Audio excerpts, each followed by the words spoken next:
ध्यानं मूलं गुरोर्मूर्ते पूजा मूलं गुरोर्पादं मंत्रं मूलं गुरोर्वाक्यं मोक्षं मूलं गुरोरुपः. सर्व वक्रवंड्यांना नमस्कार. मी प्रमोद रांगे आणि आपण पाहत आहात माझं यूट्यूब चॅनल मोक्षगुरू रामकृष्ण सरस्वती गुरु.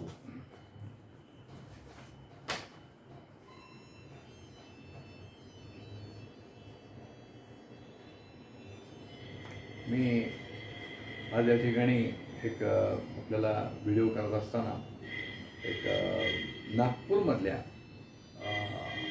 एक भक्त आहेत, श्रीमती जयाताई पितळे यांचा एक अनुभव मी आपल्याला सांगणार आहे.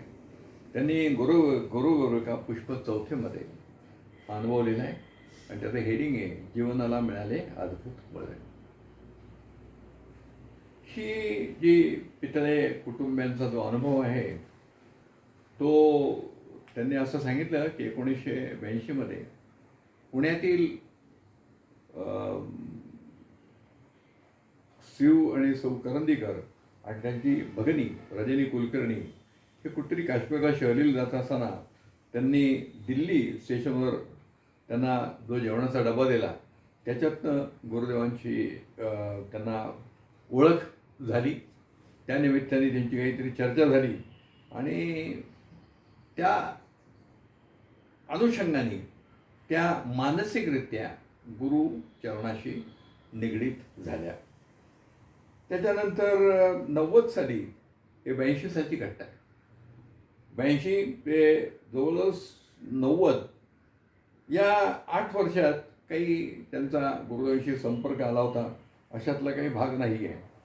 परंतु गुरुदेवांचं जी कीर्ती आहे ती त्यांनी ऐकलेली होती आणि त्यावेळेस त्यांना त्यांच्या यजमानांना डायलिसिस सुरू झालं आणि डायलिसिस सुरू झाल्यामुळे थोडं संकट येतं ना, किडनीचा जो आजार आहे तो त्यांना जडला आणि मग त्याच्यानंतर त्यांना या त्यांच्या मित्रपरिवाराने सल्ला दिला की आपण एकदा नगरला येऊन दर्शन घेऊन जा. परंतु पतिराजांची तब्येत अशी होती की त्यांना ते प्रवास करणं वगैरे काही शक्य नव्हतं आणि ते काही झालं नाही. पुढे 96च्या दरम्यानी त्यांना गुरुदेवांचं दर्शन मुंबईमध्ये गोळे साहेब यांच्या घरी झालं आणि त्या ठिकाणी दर्शनाला गेल्यानंतर त्यांनी त्यांची अडचण सद्गुरूंना निवेदन केल्यावर त्यांनी फक्त पत्रिका घेऊन नगरला या असं सांगितलं.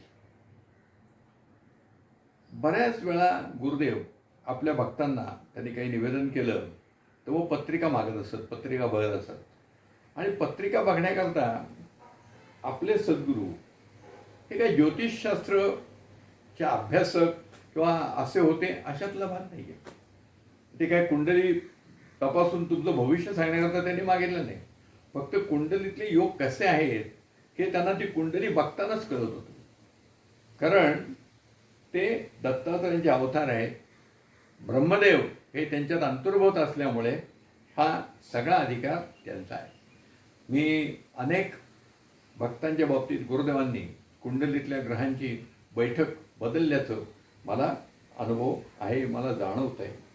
त्यामुळे त्यांनी बोलवलं होतं आणि त्या ठिकाणी जायचं आहे.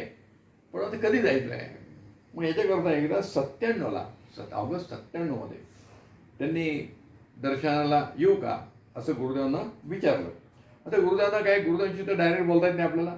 त्यामुळे गुरुदेवांचे जे सेवेकरी त्या ठिकाणी बेडेकर काका होते, त्या बेडेकर काकांनी फोन केला आणि आम्ही असं 23 ऑगस्टला नगरला यायचं ठरवलं आहे. रात्रीच्या गाडीने आम्ही 24 ऑगस्टला आपल्या दर्शनाला येऊ म्हणून त्यांनी त्याच्या आधी फोन केला एकदा आणि गुरुदेव वरच्या हॉलमध्ये बसले होते आणि बेडेकर काकांनी गुरुदेवांच्या कानावर ही गोष्ट घातली.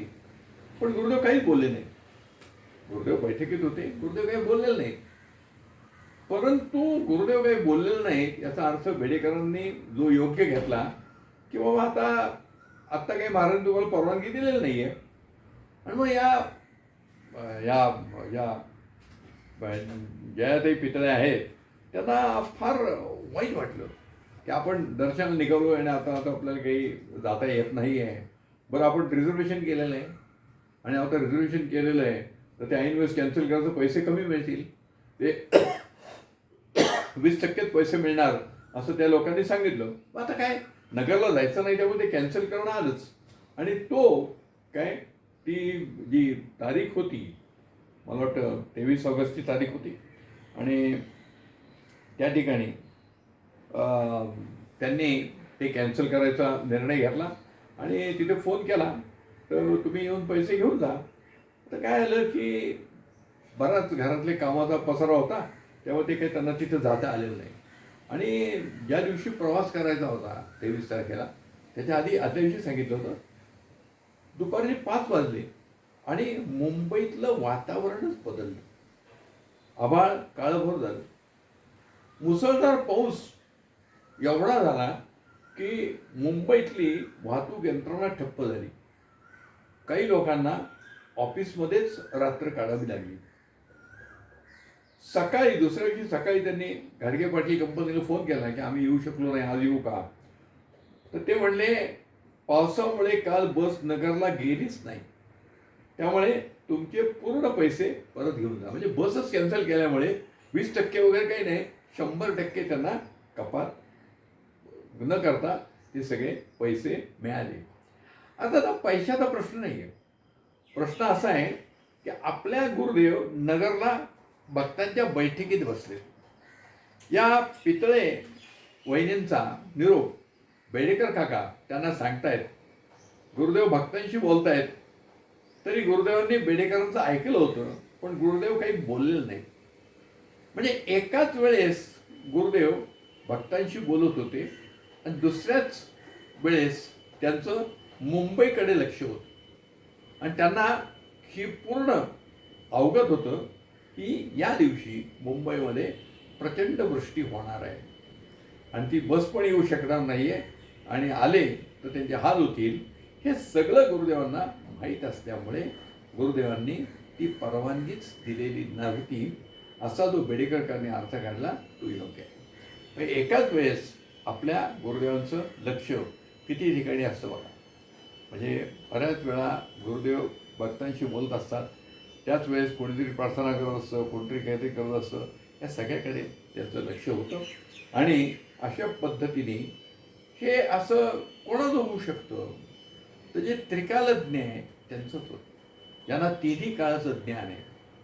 काल, आज आणि उद्या काय होणार आहे हे सगळं माहीत असल्यामुळे त्यांनी या जयाताई पितळे यांना त्या दिवशी नगरमध्ये येण्यास परवानगी दिली नाही. आणि हा त्यांच्यावरचं एक मोठं संकटच होतं, ते संकटातनं गुरुदेवांनी वाचवलं असं त्यांनी दिलेलं आहे. आपले गुरुदेव भक्तांचे रक्षण करते. मी संरक्षक गुरुदेव म्हणतो, ते संरक्षण आहे. आपल्याला गुरुदेवांनी सगळ्या आपल्या भक्तांना कवचकुंडले दिली. ती कवचकुंडलं ही पूर्वी कर्णाला मिळालेली होती, त्यानंतर आपल्या सगळ्यांना मिळालेली आहे. त्या कवचकुंडलातनं गुरुदेव आपल्या सगळ्यांचं संरक्षण करत असतात. दुसरा एक जो त्यांचा अनुभव आहे तो पण फार महत्त्वाचा आहे. त्यांना गुरुपौर्णिमा, दत्त जयंतीला दर्शनाला जायचा प्रयत्न असतो, परंतु बऱ्याच वेळा एवढ्या लांबून त्या ठिकाणी त्यांना गाडीचं रिझर्वेशन मिळणं, जागा मिळणं हा सगळा प्रॉब्लेम होता. आणि त्यांनी असं लिहिलंय की एका दत्त जयंतीला जाताना त्यांना आझाद हिंद गाडीचं रिझर्वेशन मिळालं. ही आझाद हिंद गाडी पहाटे 3:30ला नगरला पोचते. इतक्या पहाटे नगरला पोचल्यावर त्या 3:30ला त्यांनी जरी आश्रमात जायचा निर्णय घेतला तरी त्या काळात सकाळच्या वेळेस आश्रम बंद असतो. ते 6च्या पुढे आपल्या आश्रमाचे दरवाजे उघडले जातात. तर त्यामुळे आता काय करायचं म्हणून त्यांनी विचार केला की आपण रस्त्यावर जाण्यापेक्षा या रेल्वे स्टेशनमध्येच बसूया, संरक्षण जागा आहे असं त्यांना त्यावेळेस वाटलं.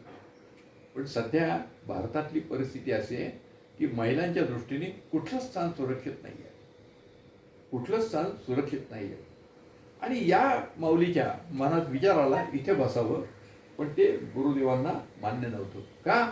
तर ते गुरुदेवांचा मनातल्या मनात धाव पडत. काय माहिती आहे, किती जरी आपण आव आणला तरी मनातनं आपल्याला एक भीती वाटत असते, आणि त्यावेळेस आपण आपल्या आराध्य देवतेची प्रार्थना हे करतच असतो.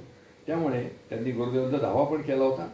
आणि कसा परिणाम असतो बघा, गुरुदेवांचा धावा केला आणि त्या क्षणी त्यांच्याकडे एक जोडपं आलं, आणि ते जोडपं त्यांना असं म्हणायला लागलं की ताई, आम्ही गावात चाललोय, तुम्ही आमच्याबरोबर येत आहे का?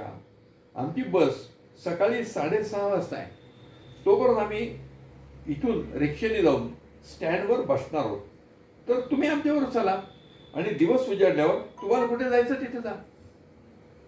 बघा, गुरुदेवांचा धावा केल्यानंतर काय झालं, एक जोडपं त्यांच्यासमोर आलं. त्यांनी यांना विनंती केली आणि ते दोघं नवरा बायको होते. त्याच्यामुळे त्या ठिकाणी त्यांनी तो निर्णय घेतला. गुरुदेव आपल्या पाठीशी आहे त्याची त्यांना जाणीव झाली, आणि मग त्यांनी त्या ठिकाणी सकाळी 7 वाजता गुरुदेवांचं मनभरून दर्शन घेतलं, त्यांची क्षमा मागितली, आणि परत कधी वेळी अवेळी येणाऱ्या रेल्वेने मी नगरला येणार नाही आणि आपल्याला त्रास देणार नाही असं त्यांना सांगितलं. कसं आहे माहिती का, कळत नकळत आपण अशा काहीतरी चुका करतो आणि मग त्याचा भार गुरुदेवांवर टाकतो. पण गुरुमाऊली ही एवढी दयाळू आहे की तुम्ही काही जरी केलं तरी माझे आशीर्वाद तुमच्या पाठीचे आहेत, मी तुमचा संरक्षण कवच आहे. त्यांनी आपल्याला कवच कुंड दिले, मी सांगितलंय काय. तर ते हा जो भाग आहे, तर मी माझ्या एका काव्यात पण असे लिहिले आहे की दयाघन गुरुनाथ आम्हा जवळ झाली, तेजोनिधी गुरुनाथ आम्हा प्रकाशन करी, संरक्षक गुरुनाथ पूर्वी आम्हा कवच कुंडले बरी, देवराया रमराया विश्वाची ऐकया या मद पावाराचा विसर न करिया, हीच माझी आरती स्वीकारिया. म्हणजे मी हे 2002 साली लिहिलेलं आहे. त्याच्यातही संरक्षक गुरुदेव आपल्याला कवच कुंडल पुरवतात असा उल्लेख केलेला आहे, आणि हे आपल्याला जयाताई पिल्ले यांच्या अनुभवातनं या ठिकाणी ही कळून येतं. तर हे जे 2 अनुभव त्यांचे आहेत हे फार महत्त्वाचे आहेत. गुरुचरणाशी एखादी व्यक्ती यायला निघाली की ती घरातनं निघाल्यापासून दर्शन घेईपर्यंत घरी परत सुखरूप पोचेपर्यंत गुरुदेवांचं बारकाईने लक्ष असतं. हा त्यातला अनुभव आहे, आणि अनेकांना हा अनुभव आलेला आहे. मी त्याची काही निवेदनं या आपल्या चॅनलवर देखील केलेली आहे. पुण्यातल्या स्वभाववती तामाणे वहिनींचा पण मी याच प्रकारचा अनुभव आपल्या या चॅनलवर सांगितलेला आहे. तर अशा आपल्या या संरक्षक गुरुदेव, त्रिकालज्ञ गुरुदेव असा जो भाग आहे तो मी अनुभव आपल्याला या ठिकाणी सांगितला. आपण या ठिकाणी थांबूया. श्री गुरुदेव दत्त.